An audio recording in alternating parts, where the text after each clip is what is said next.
اللهم صل على محمد اللهم صل على محمد وعلى آله وصحبه وسلم۔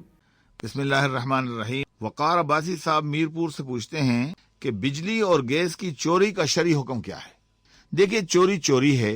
وقار صاحب یہ اپنے دوستوں کو سمجھا دیجئے کہ چوری چوری ہے، وہ بجلی کی چوری ہو، گیس کی چوری ہو، پیسے کی چوری ہو، کپڑے کی چوری ہو، کسی اور چیز کی چوری ہو۔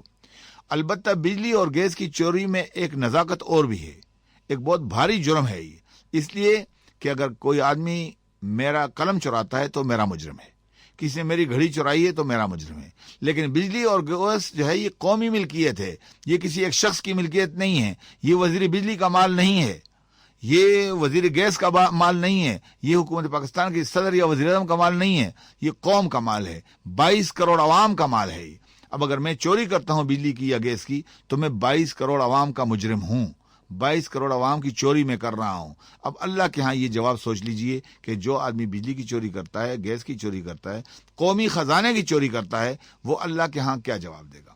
میں حضور پاک کی ایک حدیث اس موقع پہ نقل کرنا چاہتا ہوں کہ حضور پاک نے ارشاد فرمایا کہ اے لوگو، میں نہیں چاہتا ہوں کہ قیامت کے دن تم میں سے کوئی مجھے پکارے اور کہے کہ اغثنی یا رسول اللہ، اے اللہ کے نبی میری مدد کیجیے۔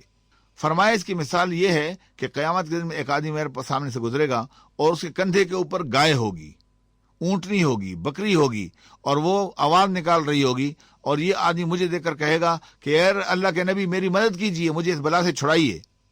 تو میں اسے کہوں گا کہ قد بلغتک، میں نے تمہیں پیغام پہنچا دیا تھا کہ چوری مت کرو، تم نے قومی خزانے کی چوری کی۔ یہ تو کسی فرد کی گائے ہوگی، کسی فرد کا کپڑا ہوگا، کسی فرد کی گھڑی ہوگی، کسی فرد کے پیسے ہوں گے۔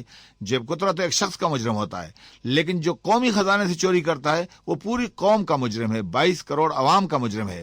لہذا ایسے شخص کو معاف نہیں کیا جا سکتا ہے، چاہے وہ جہاد فی سبیل اللہ میں ہی موجود کیوں نہ ہو۔